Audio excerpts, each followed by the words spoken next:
Sitting here in studio, one of my favorite guests and people that I've gotten to meet being a host of this show, the Rockets general manager, Daryl Morey. Good to see you, sir. Thanks again. You bet. Good to see you. Anything been going on with you lately or anything happening? Or We have two MVPs, the two of the last three. That's been a good formula for teams recently. That is absolutely right. Okay, I'm gonna just get right to it, right off the bat with you, Daryl Morey. It's sort of a "This Is Your Life" type game. You remember that show, "This Is Your Life"? Of right? course, yeah, I'm old enough. Sadly. All right, so let's reruns. Let's just start right off the bat. I don't think this is the full Dan Patrick Show treatment that you received earlier in the week, but let's get right to it. Do you recognize this voice, Daryl Morey? Do you recognize this voice? You said a couple days ago that Chris Paul's going to be a Rocket next season. Do you? Yes. Is that a 100%? Yeah, it's 100%. Yeah. You can say that with that certainty right now. I can. Yes. Who is that voice from 5 weeks ago? I think that was a voice manipulator, like Scream, maybe. No, we haven't. That was untouched. That was untouched. I should know in sports. I always go 99.9%. But if you say that, then that does open a door for somebody like me to come crashing through. Like, no, I deserve that. I deserve that. No, I do. I did not. I have to admit, I did not anticipate Russell Westbrook to be available. Like, Chris Paul's an amazing player, and we were only going to ever do anything unless we're getting something amazing back. And right. I didn't. That whole maneuvering, I didn't see. I should have seen it maybe, but I did not see it. Well, but nobody saw Paul George saying, I want out and I'm going to go to the Clippers. I didn't see it at all. He picked them. I mean, there were the rumors he was going to go to L.A. the year before, but when he signed again in Oklahoma City, I was like, oh, he must love it there. So we did not anticipate that. Did not anticipate an MVP to be available, and yeah, so I should have gone with 99.9. So right, the sort of Michael Jordan, the 0.01% of possibly not being retired. So when you heard that Paul George was going to the Clippers along with Kawhi, did that put a light bulb over your head about Russell Westbrook on the spot? Not actually. It just made me say, I should check in and say maybe they're going in a different direction. I still didn't think they would do something like trade Russell Westbrook just because he signed for 6 years there. I mean, it just didn't seem like someone they would move still. So I did make a note to check in the next day, though, because, that kind of a move maybe begets other moves with other players on the roster. But I thought they'd still build around Russell. And so when did you reach out to Sam Presti? The next day, yeah. The next day. Yeah, I mean, if it was later in the season, you might wait a little bit because you don't want to be like the ambulance chaser. We were talking about that earlier. Sure. But I would say in the off season, like it's fast and furious. So yeah, you got to check in right away. Because you were concerned others might check in for Russell? Well, obviously he's anytime a great player is available, every team should check in. Right. And I'm sure Sam was sick of all the calls he got. But when you make a move like that, you're going to get a lot of calls. Okay, so if there was nothing wrong with Chris Paul and Harden, why would you check in with the Oklahoma City Thunder for Russell Westbrook? First off, they have good players on their roster, so it's my job to check in on that. And yeah, I mean, Russell Westbrook, if he's available, is something I've got to investigate. Yeah, if he were traded to a different team for something less than what we would give up, it would be a problem, right? I mean, he's, to get a recent MVP. I think only 4 times in NBA history a team has had 2 MVPs in a 3-year span on the same team, and it's always ended in a championship. Now, obviously, we're going to have to go out and win it, but it's a pretty good formula. When did you first reach Harden, or did Harden first reach you about this subject, Daryl Morey? Yeah, I talked to him the next day because the move happened so late at night. It was like I was stunned. I mean, honestly, it was one of those things where you reach for your glasses and you're like, okay, I'm reading this right? That Paul George and Kawhi are going to be teaming up to go to the Clippers. So you picked up the phone and called the Beard? I've had a lot of upset media people who are like, he didn't time it well. We couldn't put a lot of content together. Sure, right. It.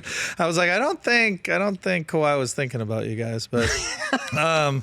But yeah, no, I talked to James the next day, and after I'd spoke to Oklahoma City, and it seemed like there's some chance. And okay. James has been playing with Russ in LA since like he's 6 years old, so they know each other real well. So let's Let's get into, I've kind of discussed this with you before, and I talked about it with your colleague in New Orleans and David Griffin when he called in the show, is the position of you as a general manager in the NBA that you could be just on a cruising your ship, hoping to get to some sort of championship destination.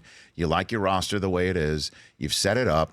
You've signed a star long term, and then all of a sudden the star's like, I got a call from my buddy. I don't want to play for you anymore. And that's life. I mean, why can't a general manager in this league say no? You are under contract. No, we have. And mostly we've been lucky that players haven't done that. So we've been lucky, I think. Obviously, Houston's a destination city that players love playing in. We've had a great winning tradition, second most wins over the last 15 years. So player, our people love Coach D'Antoni, love ownership, Tillman Fertitta. So we've not had that situation, but for sure we've had trade requests and we've said, yeah, no, you're signed. So you've had trade requests from players on your current roster? No, on rosters in the past. Saying, hey, I want out. Yeah, and we've just said, no, that's not how it works. Now, to be fair to David Griffin and others, like each situation is unique, and you got to handle it the right way, but we've not had that situation, and then on top of it, when it's come up with non-star players, we've just said, look, that's not something we're going to do. Well, I mean, it's interesting you say non-star players because star players can make life very difficult if this stuff gets out. Right. And then there's, with the advent of Twitter and Instagram and so many other ways that a player can get his information or hers out to the public without having to go through PR or a release, like a video, it can make life very difficult on a front office. Is there some sort of movement afoot to actually codify something to try and rectify what we've seen from Paul George and obviously Anthony Davis? I don't think there's any way to do it. I mean, I'm very pro player empowerment. That's been one of our advantages. As you even saw, we involve our stars in big decisions. At the end of the day, like these top players are what drives the league. It's what people come to see, and it's very appropriate that they are involved in everything. And I feel like it's my job to make sure they never want to leave, not worry about how to make it so they can never do it. That's what David Griffin said. Like, just create a spot where people are going to want to play. He also called USA Basketball legal tampering. David's got more quips than me. He's pretty right about that. Yeah. What would you agree with that assessment? I think I can pick up what obviously he's saying, the top players all play USA Basketball and they all get together and they're like Game of Thrones. They're masters of the universe where they're sort of figuring out which area of the map to allocate for them to team up. So I think it's great for the league. Honestly, people think it's sort of weird and different looking at history in the past where players had to fight for years and years even to get free agency. It seems weird, but at the end of the day, people come to watch the stars, and that I think it's appropriate that they have a big say in where they're going. I'm just thinking a little bit too, as I'm sure you do also, for fans. Kids sitting there in Oklahoma City, staring into space, bummed when Damian Lillard waved bye-bye to them, having no idea that we were all waving bye-bye to them as they were constituted. And for supposedly for years to come, like any Rockets fan right now, fired up. You got it done, Daryl Morey. You did, in fact, bring Russell Westbrook to town if Paul and, say, Harden were not meshing, and you got that situated.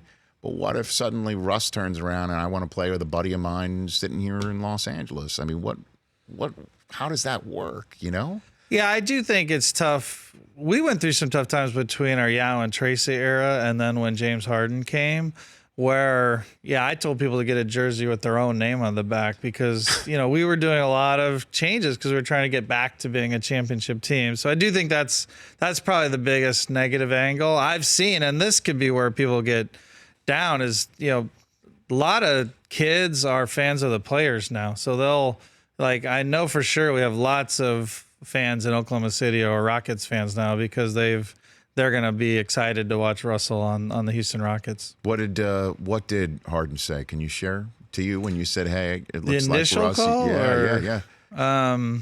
It's the same as whenever I call him about any star being available, which quite a few are available in free agency.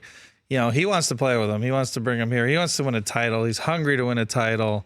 Whatever move we can get to get a player that'll help us win the title, he's all in for. So, and just the fact that he knows him and he's played with him. Well, he knew Russell really, really well. Obviously, played with him in the NBA. You can't be more intimate than that. But even growing up in LA, they played with each other and against each other. Where does this feel? You've been very wide open saying that you were building your team to try and take down the Warriors, and it looks like the Warriors are no longer the Warriors that we've seen. They're going to be really good, actually. To me, there's 6 really, really good teams in the West, and it's pretty even across. If you look at Vegas, we're ranked somewhere between 1 and 3 in terms of title odds and over under and wins, and I think that's about right. But there's 6 teams that are really, really strong, I think, and it's going to be a war, and it's going to be fun. Mm-hmm. Where do you think you stand? First, yeah, 100%. Well done, Daryl Morey. Yeah, I mean, you got to obviously speak it into existence, but you do. I mean, you're bringing back. You were saying when you did use the 100% for the first time, saying how everybody else was in flux, everybody else was, well, they're maybe getting stronger, in flux. That you were ready to run it back, and that you had that. So basically, you're just swapping out Paul for Westbrook and running it back. Right, and they're different players, but we think Russell in Coach D'Antoni's system, who I think is one of the best ever at taking a guy's strength and utilizing him on the floor, doesn't ask for them to change. He molds to them, and I think in our structure and what Mike is going to want him to do, he's going to be great. Okay, and there still is just one basketball, right? I think. I mean, we are trying to be innovative here with hockey subs and stuff, so maybe we'll go with, we'll try 2. How is that going to work? I mean, you know what fans are thinking. I mean, Harden lugs it in his hand, and so Russell's the king of the triple-double, and obviously part of the triple-double is dishing, but... When we brought Chris Paul in, everyone said it wasn't going to work, and this is similar. It's going to work. I think if you saw Russell's opening press conference, he was like, we're not even going to ask him to change, but he was talking about how he needs to... go back to what he was doing when James was on the ball at Oklahoma City, cutting, moving, doing whatever is necessary to win.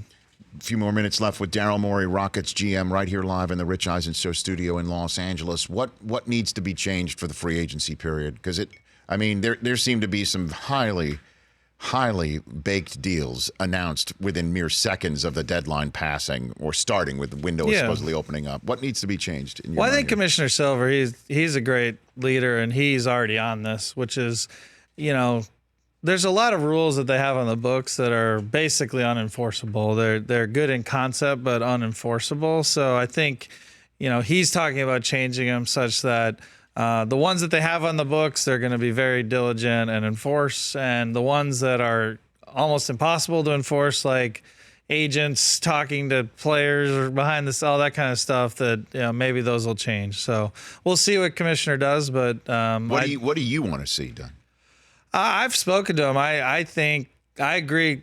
A lot of that stuff, he would have come up with this on his own, but stuff I've suggested to him, which is like it hurts the league office to have unenforceable rules. They should be very, and to me, like if you can't create an environment your players want to be in, and they can choose, they want to leave just based on one phone conversation with somebody, right, then that's your problem. You haven't created the environment for that player to want to stay. So what about finals are over, confetti's taken out of everybody's hair. Day after that, you can start talking to free agents. What about that idea? Yeah, and then you have a draft afterwards. You do the free agency first and the draft, which just I think like is how the NFL does it. Yeah. The NFL does a lot of things right? Well, I mean, look, so much conversation about how NBA free agency, however, was far more fascinating and exciting than NFL free agency.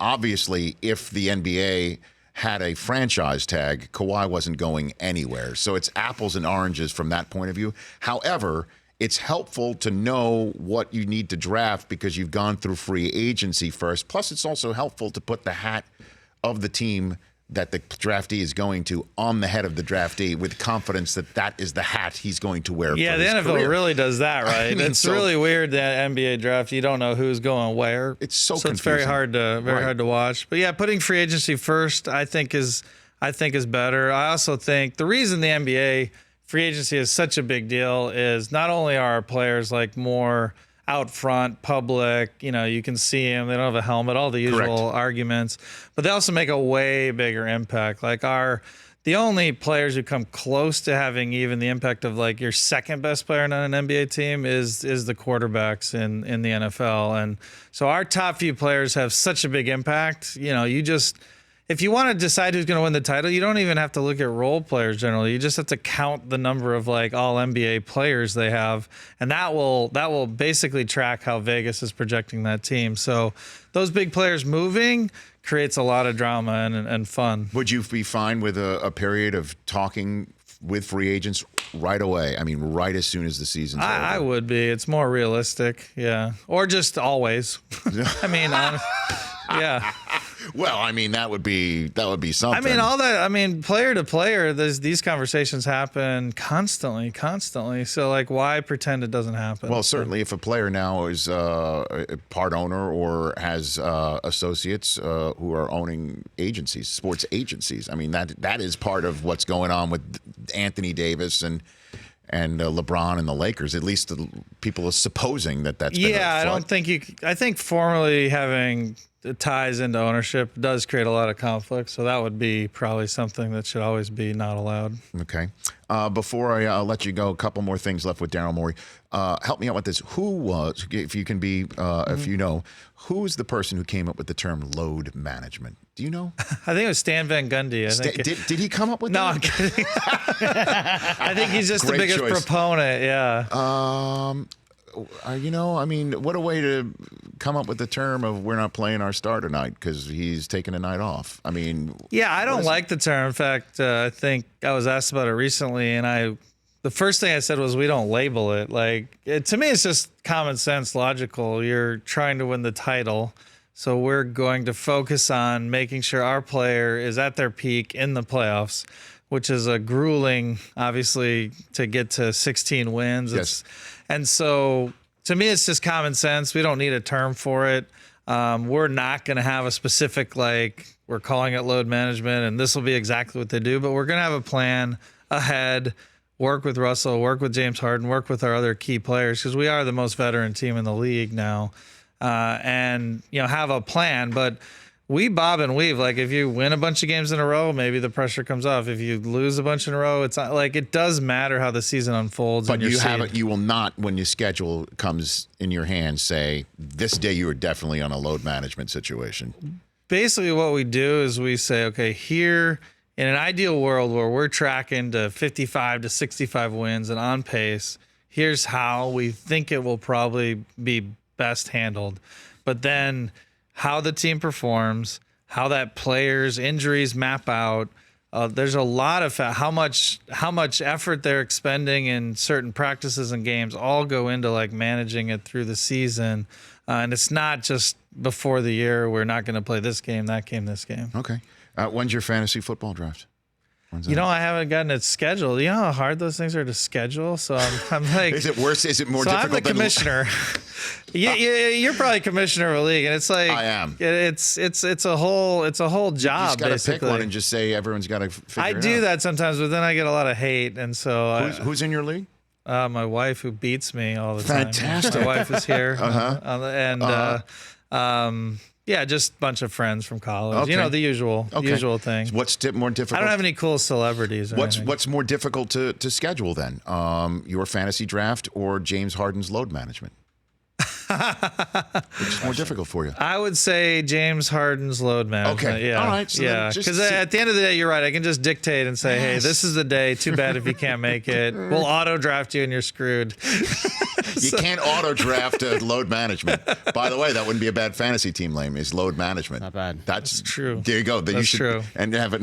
I'll actually. I'm the commissioner. I can do anything. So I'm going to make someone have that name next year. At D Morey on Twitter, at Daryl Morey on Instagram. Getting ready for your 13th season as the GM of the Houston Rockets. Good to see you. Thanks for letting me know you're in town. I really appreciate it. Thanks for having me. You're welcome anytime.